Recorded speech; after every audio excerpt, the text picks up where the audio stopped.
সারা জীবন যাদের বিপক্ষে বললাম, সারা জীবন বলতে বোঝার বয়স হয়েছে সেই থেকে, ভালো মন্দ বিচার করার বয়স হয়েছে সেই থেকে, যাদের দোষ ত্রুটি নিয়ে কথা বললাম, আজকে মানবতার কথা বলি, মানবিকতার কথা বলি।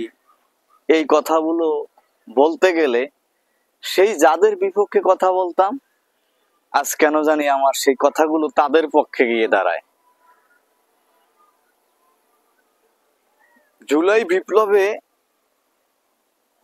আওয়ামী লীগ যা করেছে,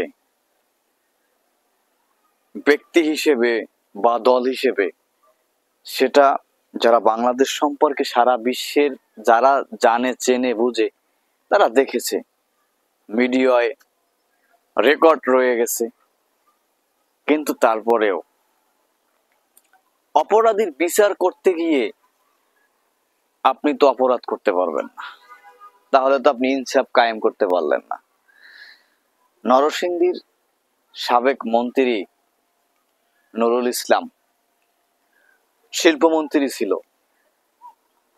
ভদ্রলোকই তো ছিল, কারণ তারা তো মন্ত্রী ছিল, দামি গাড়িতে চলেছে, পার্লামেন্টে কথা বলেছে, অনেক দাম্ভিকতা ছিল, কারণ আওয়ামী লীগ মানেই তো দাম্ভিকতা, সেটা আমরা জানি। কিন্তু সেই লোকটা মারা গেছে। কিন্তু মিডিয়াতে যেটা দেখলাম, যে তার মুমূর্ষু অবস্থায় হাত করা পরানো ছিল, এটা আসলে মেনে নেওয়ার মতো না। যদিও অতীতে তারা এর চেয়েও অনেক জঘন্য কাজ করেছে এবং সেই কাজের পক্ষে সাফাই গেয়েছে, তারপরেও জনাব, প্রশ্ন তো একটা থেকে যায়। কি প্রশ্ন? উত্তমদম কবিতার মতো, যে কুকুর আসিয়া কামড় বসাইয়া দিল পথিকের পায়ে। কুকুর যদি পায়ে কামড় দেয়, মানুষ সেও কি পারে কুকুরের পায়ে কামড় দিতে? তাহলে কি হলো? সেম টু সেম হলো না?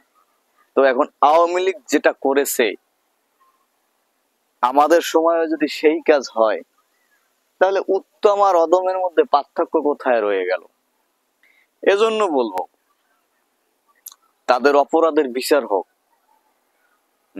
অপরাধীরা হয়রানি থেকে মুক্ত থাকুক, এটা আমি চাই। কিন্তু অপরাধীর বিচার করতে গিয়ে যেন মানবতার লঙ্ঘন না হয়, মানবতা যেন কুলুষিত না হয়, মানবিকতা যেন প্রশ্নবিদ্ধ না হয়। যিনি অপরাধ করেছে তার বিচার প্রচলিত আইনে অথবা সংশোধিত আইনে যেভাবে হোক, সম্পূর্ণ হোক, এটা জাতি চাই। জুলাইয়ের একজন কর্মী হিসেবে আমিও চাই মানবতা প্রতিষ্ঠিত হোক, অন্যায় বিলুপ্ত হোক। আসসালামু আলাইকুম।